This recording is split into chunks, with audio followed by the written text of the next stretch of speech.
तो स्टार्ट करते हैं। मैं बताने वाला हूँ एफोरिज्म 7 के बारे में, from organelle of medicine by Samuel Hahnemann. तो लाइन बाय लाइन एक्सप्लेनेशन बताऊंगा एफोरिज्म 7 का। तो हो सके तो ऑर्गेनल बुक ले लीजिए ताकि इजीली आप समझ पाएँ, और इंपॉर्टेंट पॉइंट जो मैं बता रहा हूँ वो भी अंडरलाइन कर लीजिए। तो स्टार्ट करते हैं। तो एफोरिज्म 7 में मेनली क्या आपको ध्यान रखना है, कॉजा ओकेशनैलिस के बारे में बताया गया है। ठीक है, कॉजा ओकेशनैलिस क्या होता है? That is it is the maintaining और द एक्साइटिंग कॉज, जो डिजीज को मेंटेन करता है या एक्साइट करता है। टोटलिटी ऑफ सिम्टम के बारे में बताया गया है। ठीक है, और एक इंडिस्पोजिशन के बारे में बताया गया है। तो अब स्टार्ट करते हैं इसका पूरा एक्सप्लेनेशन।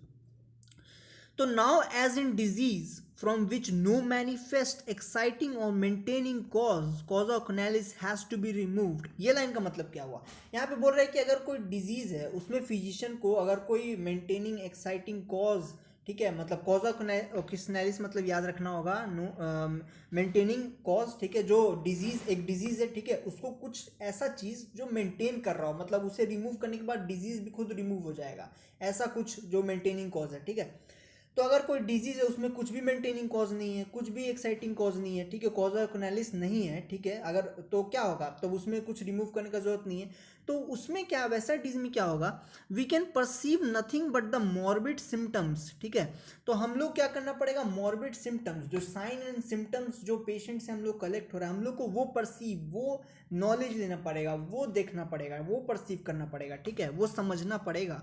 ठीक है, regard being had to the possibility of myism and attention paid to accessory circumstances. तो यहाँ पे क्या बोल रहा है कि अगर कोई डिजीज में मेंटेनिंग कॉज नहीं है, एक्साइटिंग कॉज नहीं है, तो वो डिजीज में क्या हो सकता है, वो डिजीज माइजम के चलते हो सकता है या फिर एसेसरी सर्कमस्टांसेस के चलते हो सकता है। ठीक है, वो डिजीज में एसेसरी सर्कमस्टांसेस हो जाएगा या फिर माइजम हो जाएगा। माइजम क्या होता है, जो क्रोनिक डिजीज कॉज करता है ना, उसे माइजम कहते हैं। और एसेसरी सर्कमस्टांसेस मतलब क्या होता है, जो एफोरिज्म 5 में भी दिया हुआ है। तो एसेसरी सर्कमस्टांसेस मतलब यही होता है कि माइजम जो एक होता है, जो क्रोनिक डिजीज का कॉज होता है, माइजम होता है। ठीक है, इतना समझ लीजिए। माइजम के बारे में कोई और वीडियो में डिस्कस होगा।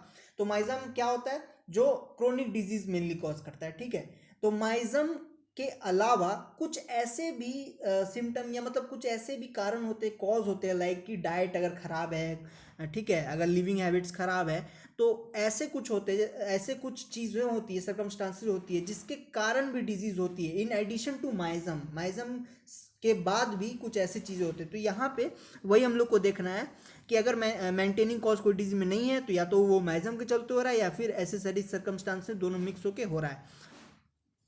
B the symptoms alone by which the disease demands and points, ठीक है, to the remedy suited to relieve it. तो यहाँ पे वही बोला जा रहा है कि ये सब जानने के बाद, माइजम एसेसरी सिम्टम जानने के बाद हम लोग एक रेमेडी पे आ सकते हैं, हम लोग एक रेमेडी पे पहुंच सकते हैं सारे साइन एंड सिम्टम देख के। And more over the totality of these symptoms of this outwardly reflected picture of the internal essence of the disease. तो टोटलिटी ऑफ द सिम्टम्स क्या होता है, यहाँ पे इसका डेफिनेशन दिया हुआ है, outwardly reflected picture of the internal essence of the disease.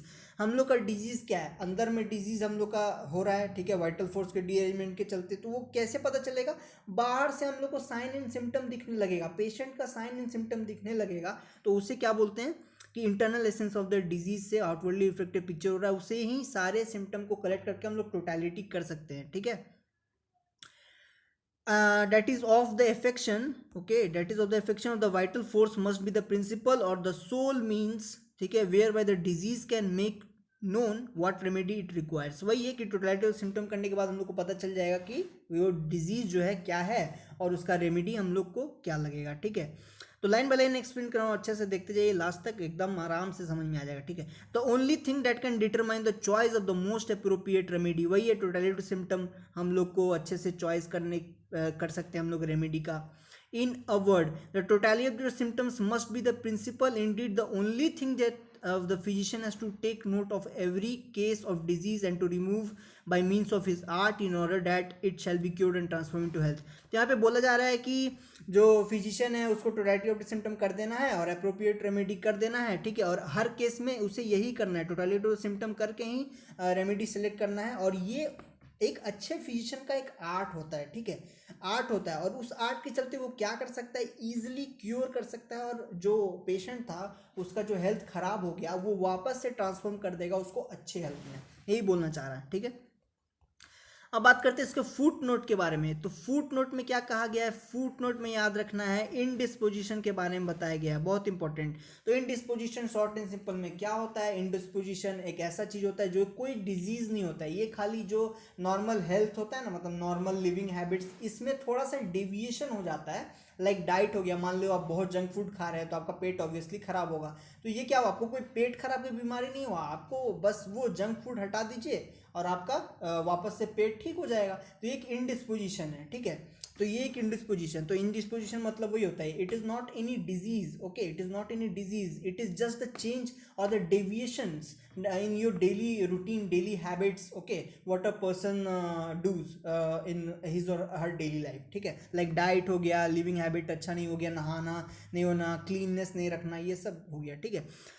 तो अब यहाँ पे बात करते हैं, तो यहाँ पे क्या क्या एग्जाम्पल्स दिए गए हैं वो हम लोग देख लेते हैं। एग्जाम्पल्स क्या क्या दिए गए हैं इनडिस्पोजिशन के बारे में। यहाँ पे बोल रहा है कि जो इंटेलिजेंट फिजिशियन है वो फर्स्ट रिमूव करेगा इनडिस्पोजिशन को, अगर इनडिस्पोजिशन रहा तो, ठीक है। और जैसे अब एग्जाम्पल दिया गया है यहाँ पे, ये देखिए एग्जाम्पल फर्स्ट है। एग्जाम्पल फर्स्ट क्या हो जाएगा, he will remove from the room strong smelling flowers, ठीक है, that which have the tendency to cause syncope and hysterical suffering. Syncope मतलब क्या हो गया, हल्का सा जो वो होता है अनकॉन्शियसनेस हो जाता है जिसके चलते आदमी गिर जाता है, वो हो गया। और हिस्टेरिकल सफरिंग मतलब कि जो इमोशनल होता है ना, वो कंट्रोल नहीं होता है, इमोशंस कंट्रोल नहीं होता है। तो ये फ्लावर हटा देगा, strong smelling flowers from room से। ये पहला एग्जाम्पल हो गया। सेकेंड एग्जाम्पल क्या हो गया, सेकेंड एग्जाम्पल ये हो गया, extract from the cornea the foreign body that excites inflammation of the eye, ठीक है। थर्ड एग्जाम्पल हो गया, loosen the over tight bandage वाला, ठीक है। फोर्थ एग्जाम्पल हो गया ये तुम्हारा endeavour to promote the explosion of vomiting of belladonna berries etcetera. ये सब याद करना होगा, ठीक है, ये सब याद करना होगा।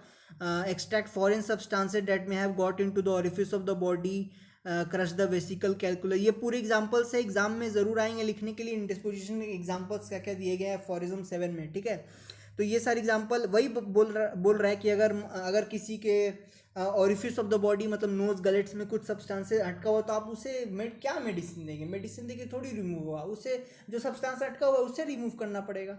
वही बोला जा रहा है यहाँ पे। अगर आप टाइटली बैंडेज बांधे हुए हैं, ठीक है, तो वो टाइटली बैंडेज से आपको प्रॉब्लम हो रहा है तो आप बैंडेज ढीला कर दीजिए, उसके लिए थोड़ी कुछ मेडिसिन लगेगा, यही यहाँ पे बता रहा है। और जो सेकेंड पैराग्राफ है फुट नोट का, उसमें बताया जा रहा है इसके बारे में, एंटीपैथी मतलब इसके बारे में, एलोपैथिक मेडिसिन के बारे में, जो कि सिम्टोमेटिक ट्रीटमेंट के बारे में बताया जा रहा है। सिम्टोमेटिक ट्रीटमेंट यानी क्या, पैलिएटिव ट्रीटमेंट जो एलोपैथिक लोग करते हैं, ठीक है। ओल्ड स्कूल फिजिशियंस क्या करते थे, वो लोग सप्रेस कर देते थे मेडिसिन से, अपने जो सिम्टम्स है उसको सप्रेस कर देते थे और पेशेंट को लगता था अरे वो हम तो ठीक हो गए, पता चला कि वो सप्रेस हुआ, कुछ महीना बाद और ज़्यादा ये हो गया, राइज कर गया सिम्टम्स, ठीक है।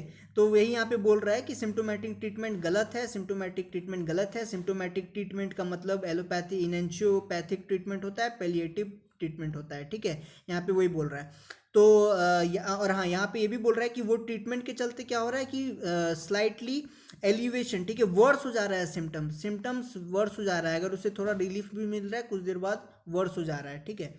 तो यहाँ पे वही बोल रहा है कि it was a single one of the symptoms present is no more the disease it's, मतलब आप तो टोटलिटी कर नहीं रहे हैं, आप तो एक सिम्टम मिल रहा है उसे हटा रहे हैं। तो वहाँ पे यही बोल रहा है कि अगर आप एक सिम्टम हटा रहे हैं तो बाकी सिम्टम तो प्रेजेंट है ही, तो बाकी सिम्टम अगर प्रेजेंट है तो क्या हुआ, वो तो डिजीज हो ही गया ना। पूरा जो पेशेंट है वो तो डिजीज नहीं है, अभी तक सिक है, तो आप क्या ट्रीट कर रहे हैं। तो यहाँ पे वही बोला गया है। तो एफोरिज्म 7 के बारे में मैंने बता दिया, क्विकली रिकैप कर लेते हैं क्या है एफोरिज्म 7 में।